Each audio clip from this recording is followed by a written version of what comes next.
Hello everyone, welcome again sa aking YouTube channel. So for today's video, is sasagutin ko lahat ng mga comment nyo dito sa video ko na ito. Mga laman ng security guard 201 files. Ayan. So dito sa video ko na ito, medyo maraming nag-comment, so gusto kong sagutin isa-isa. So unahin muna natin dito sa una. Okay. So, dito sa tanong ni Madam, ayan, kapatid ko naka-duty na kaso ayaw ibigay yung 201 files. Magkano kaya kumuha? So, ito yung sinasabi ko na kung po pwede po is photocopy po lahat yung isasumitin natin. Wag po nating mag-submit na original na 201 files. Kasi po, ito po yung advantage kapag photocopy po yung isusumiti lang. So, una is, kung gusto mong mag-resign or umalis ng agency, is makakaalis ka na hindi mo na problema yung 201 files mo. Pangalawa is, kapag aalis ka sa isang agency, is hindi po nila gagamitin yun para mapilitan kang magpirma ng kung ano-anong pinapapirma nila. So, ito pong sinasabi ko, ito is based po sa lahat ng aking experience nung ako ay isang lady guard. So, naranasan ko po lahat ito, kaya ko po sinishare sa inyo, lalo na sa mga baguhan, na kung po pwede po is, yung original is sa inyo, and yung photocopy yung isasubmit ninyo sa agency. So, yun, mayroon pong agency na talagang original po yung hinahanap nila. Pwede po yun ibigay as long as ang ano nila is ibabalik din nila after. So, yung in-applyan namin is after a month is ibabalik daw. Kasi sinabi namin na sana ma'am, hindi po pwede na ibibigay namin yung original. So, sabi nila is di balita at ibabalik din po after a month. So, binalik din po after a month. Hindi, okay naman po na i-submit yung original as long as ibabalik din nila sa inyo kung magre-resign kayo or ibabalik din nila sa iyo after a week or a month. So, hindi po naman masama. Pero kung po pwede po is photocopy lang po. Pero kung itong tanong ni ma'am is na i-submit na at ayaw nang ibigay ng agency, is kukuha po ulit kayo. Kayo po mismo yung maglakad ng inyong 201 files at gagastuhin po din po kayo dito ng less than 5,000. Hindi po abot ng 5,000. Baka po meron kayong baka kompleto na po yung iba sa inyo at yung iba lang po is renewal, ganon, is yun. Hindi naman po abot ng 5,000. Kunti lang po yung gagastusin ninyo. And then next is, pinaka-last po ba yung opening sa closing? Yes po, sa akin po is nasa last po. Lahat po, pati yung mga certificate is last part po. And then, ano tong next? Yan po ba yung pagkakasunod-sunod po niya, ma'am? Oo, ito po yung pagkakasunod-sunod. Pero depende po yan kung ano po yung ibibigay ng agency. Kung meron siya ibibigay na checklist or wala po. Pero kung wala po, ito po yung pagkakasunod-sunod. Ito pong pagkakasunod na ito is based po sa aking training. Sa agency ko po, original ang kinuha sa amin. Like diploma NSO at NBI clearance po. Yes po, ito po yung mayroon pong mga agency talaga na naghahanap or hinahanapan ko ng originals. As long as yung agency po yun is maayos naman na sinabi sa inyo na ibabalik din. Or after mag-resign kayo is ibabalik din po. Wala pong problema. Pero pag yung ibang agency dyan is i-hold kayo para hindi ka umalis sa agency or gagamitin nila yon para mag-sign kayo ng kung ano-ano dyan na dokumento. Halimbawa is mag-sign kayo ng dokumento na naghulog sila ng inyong mga benefits kahit hindi naman is ibang usapan na po yun. Kaya yun po yung mga risk kapag original po yung isa-submit ninyo sa agency. Long Xerox copy and folder, yes po. Ang standard po ng size po is long. Ma'am, pwede ba ilagay sa 2-1 files ko yung training certificate sa Navy? Yes po. Lahat po ng related sa pag-guard is pwede po ninyong isama sa 2-1 files ninyo.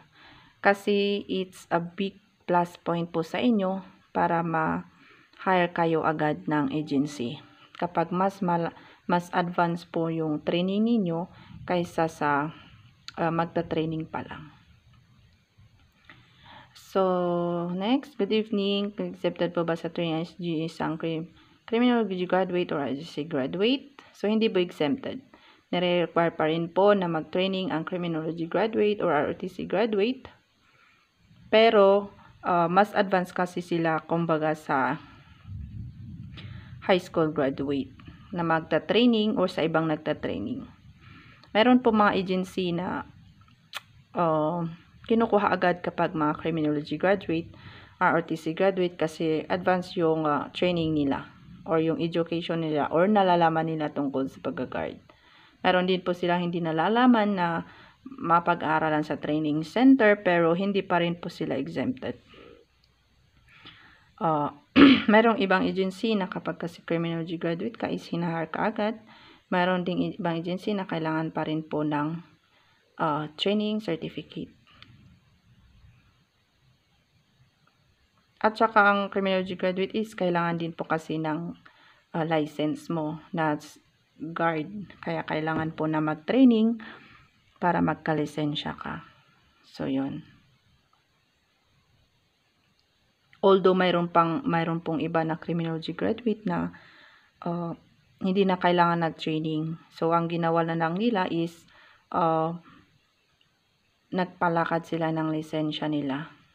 Pwede naman as long as legit po yung pinapalakaran ninyo ng lisensya ninyo.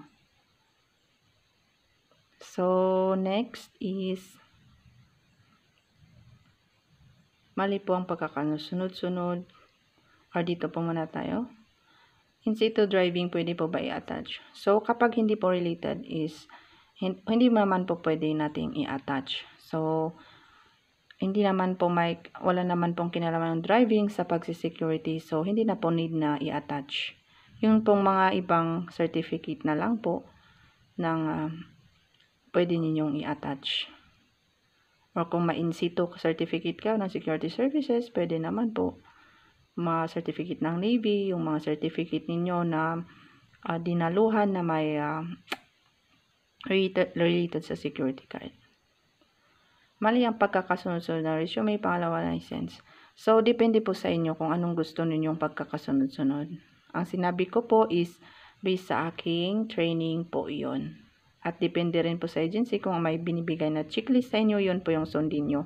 Kapag wala po is, yan po ang susundin nyo. Or kung ayaw ninyo is nasa inyo po kung ano po yung pagkakasunod-sunod na alam ninyo.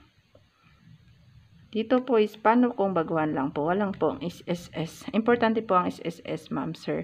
So, kapag wala po kang SSS, is importante mong magpalakad na kayo. Madali lang naman pong kumuha. Isang araw lang is makakuha na kayo ng SSS number nyo. Pumunta lang kayo sa malapit na SSS office. And then, mag-fill up lang kayo ng form and wait a minute and meron na kayong SSS number. Ang pag-ibig, hindi po hinahanap ang pag-ibig. So, yung 2-1 file ko na sa agency ko dati, ayaw nila ibigay magkano po kayo magpagawa ng 2-1 file. So, sinagot ko na yan sa taas. And then next.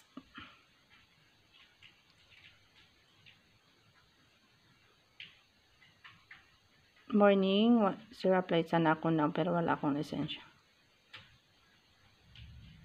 So, kayo po maglakad mismo ng inyong lisensya. It's either po mag-training kayo or magpalakad kayo sa mga lehitimo na pinapalakaran nila ng kanilang lisensya. So, mas advice ko sa inyo is mag-training muna kayo bago kayo para mas legit po yung lisensya ninyo at of course, mayroon po kayong training na magkakaroon po kayo ng knowledge sa pagsi-security guard.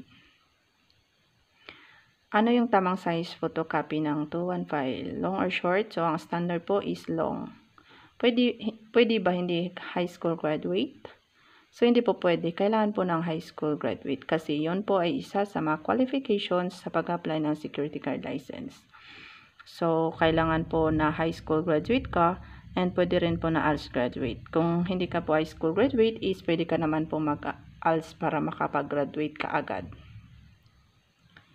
So, paano po magawa ng bagis? So, yun po, nasagot ko na po lahat ng inyong mga katanungan and I hope na nasagot ko ito and lalo na sa mga baguhan dyan, magkakaroon po kayo ng ideya kung balak nyo mag-enter sa guarding world.